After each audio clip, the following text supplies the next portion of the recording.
इतिहास साक्षी है कि पुण्य भूमि भारत की गाथा भारत की अस्मिता, गौरव और राष्ट्रीय स्वाभिमान के लिए विदेशी आक्रांताओं से संघर्ष की महान गाथा है। बर्बर आक्रांताओं ने भारत की आत्मा पर चोट करने और भारत का अपमान करने के लिए हमारी संस्कृति और आस्था के केंद्रों को ध्वस्त किया। सोमनाथ, काशी, मथुरा और अयोध्या के मंदिरों का तोड़ा जाना आज भी भारत की स्मृतियों में जीवित है। सन 1528 में अयोध्या में भगवान श्री राम के मंदिर का मुगल आक्रांता बाबर द्वारा तोड़ा जाना ऐसी ही एक अक्षम्य घटना थी जिसने सीधे भारत के सम्मान और आत्मा पर चोट की।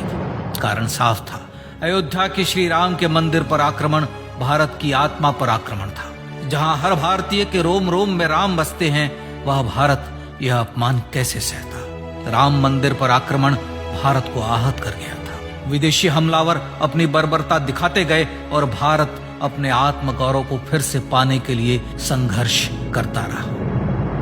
भारत रामलला के जन्म स्थान पर बाबर के नाम पर बने एक ढांचे को देखता और उसे हटाने का संकल्प लेकर शक्ति संजोया करता। हिंदू समाज आत्मसम्मान के रण में डटा रहा और लगातार हमलावरों द्वारा बनाए गए बाबरी ढांचे को हटाने के लिए लड़ता रहा। सरयू कई बार रक्त से लाल हुई। कभी स्थानीय शासकों ने तो कभी साधु संतों और राम भक्तों ने राम जन्मभूमि की मुक्ति के लिए अपने प्राणों की आहुति दी।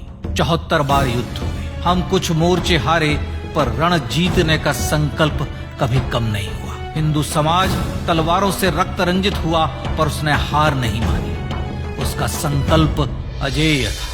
15 अगस्त 1947 को देश की आजादी के साथ सैकड़ों सालों से चले आ रहे इस संघर्ष में नई ऊर्जा और एक नया मोड़ आया। अचानक 23 दिसंबर 1949 को बाबरी ढांचे में श्री राम लला प्रकट हुए। हजारों राम भक्त दर्शन के लिए उमड़ पड़े।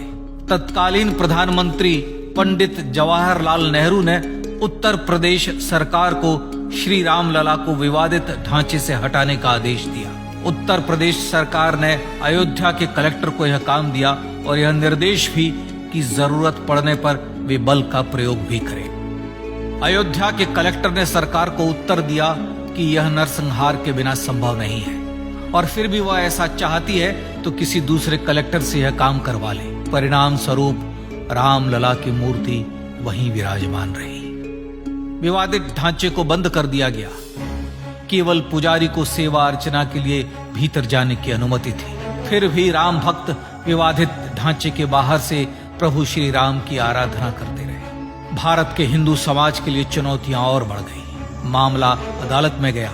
विपक्षी दलों द्वारा अदालत में भगवान श्री राम के अस्तित्व पर सवाल उठाए गए। उनके अयोध्या में ही जन्म लेने का प्रमाण मांगा गया। भारत का जनमानस अब आहत हो उठा था। आजाद भारत में भी हिंदू समाज को अपनी आस्था और श्रद्धा के लिए संघर्ष करना पड़ रहा था। चुनौतियों के इस समय में सन 1984 में विज्ञान भवन दिल्ली में विश्व हिंदू परिषद ने धर्म संसद का आयोजन किया।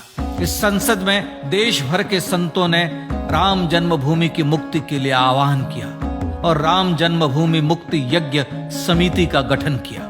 धर्म संसद ने राम जन्मभूमि की मुक्ति और वहां भगवान श्री राम के भव्य मंदिर बनाने के भारत के जनमानस के संकल्प को फिर से दोहराया। विश्व हिंदू परिषद के नेतृत्व में मंदिर निर्माण के लिए पूरे देश में अभूतपूर्व आंदोलन की शुरुआत हुई। श्री राम जन्मस्थली मुक्ति यज्ञ समिति के साथ देश भर में राम जानकी की रथ यात्राएं निकली। राम लीलाओं में राम कथा के माध्यम से भारत का आम जन फिर से जुटा।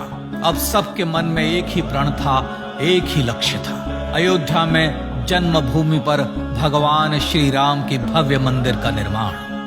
सन 1989 में विश्व हिंदू परिषद द्वारा गांव-गांव से रामशिला पूजन करके अयोध्या भेजी गई।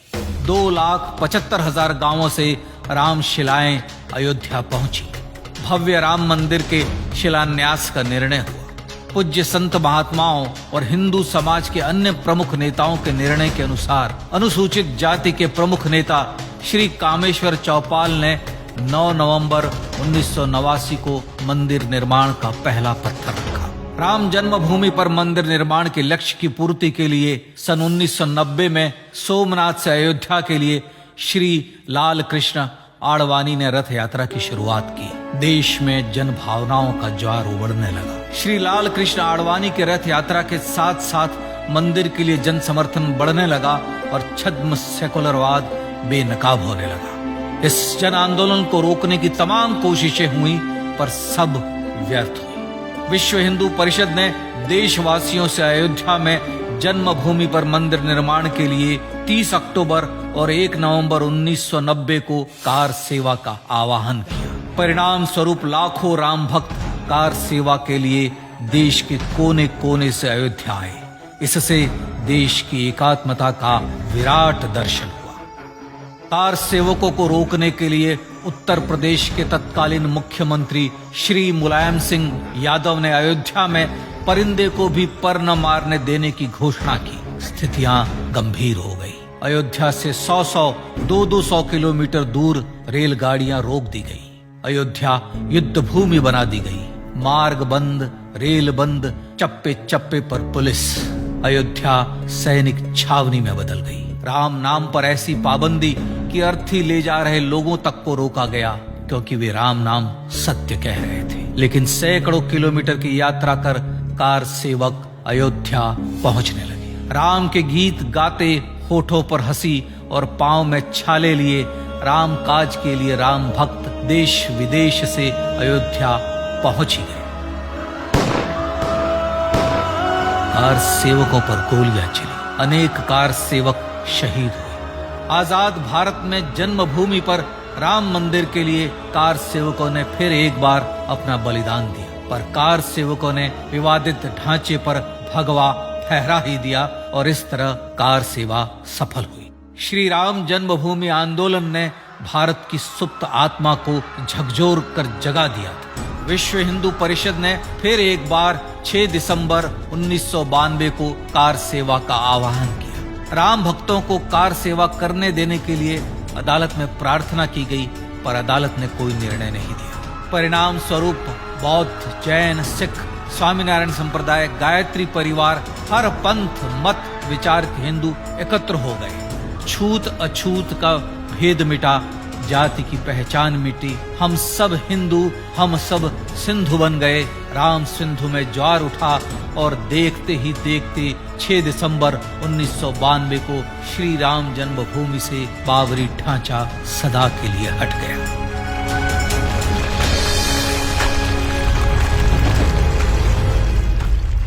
यह क्षण शौर्य, न्याय और सत्यमेव जयते का क्षण था। यतो धर्मस्ततो जय का क्षण था। पर संघर्ष की गाथा यहां जाकर भी नहीं रुकी। छद्म सेकुलरवादियों द्वारा भारत और भगवान श्री राम के इतिहास को झुठलाने के लिए अदालतों में चुनौतियों का सिलसिला चलता रहा, जो 1950 से चल रहा था। हिंदू सिखों के बीच से गुजरते हुए भगवान श्री राम का दर्शन करने के लिए विवश थे। यह स्थिति थी आजाद भारत में श्री राम और राम भक्तों की। पर सत्य को तो जीतना ही था। आखिरकार देश के सर्वोच्च न्यायालय के 5 जजों की खंडपीठ ने 9 नवंबर 2019 को ऐतिहासिक निर्णय दिया और यह कहा कि अयोध्या जन्मभूमि परिसर की पूरी 67 एकड़ भूमि रामलला की। और न्यायालय ने भारत सरकार को जन्मभूमि पर मंदिर बनाने के लिए एक ट्रस्ट बनाने का आदेश दिया। सर्वोच्च न्यायालय के आदेश के अनुसार भारत सरकार ने 5 फरवरी 2020 को श्री राम जन्मभूमि तीर्थ क्षेत्र नाम के ट्रस्ट का गठन किया और राम जन्मभूमि न्यास की भूमि जो सरकार द्वारा अधिग्रहित की गई थी, उसे ही नवनिर्मित न्यास को वापस दे दिया गया। 5 अगस्त 2020 को भारत के प्रधानमंत्री श्री नरेंद्र मोदी ने श्री राम जन्मभूमि तीर्थ क्षेत्र के अध्यक्ष पूज्य महंत नृत्य गोपाल दास, राष्ट्रीय स्वयंसेवक संघ के पूज्य सरसंघ चालक डॉक्टर मोहन भागवत एवं उत्तर प्रदेश के मुख्यमंत्री श्री योगी आदित्यनाथ की उपस्थिति में श्री राम जन्मभूमि पर भगवान श्री राम के भव्य मंदिर के लिए भूमि पूजन कर निर्माण कार्य का शुभारंभ किया। इस तरह लगभग 500 वर्षों से राम जन्मभूमि की मुक्ति के संघर्ष का पटाक्षेप हुआ।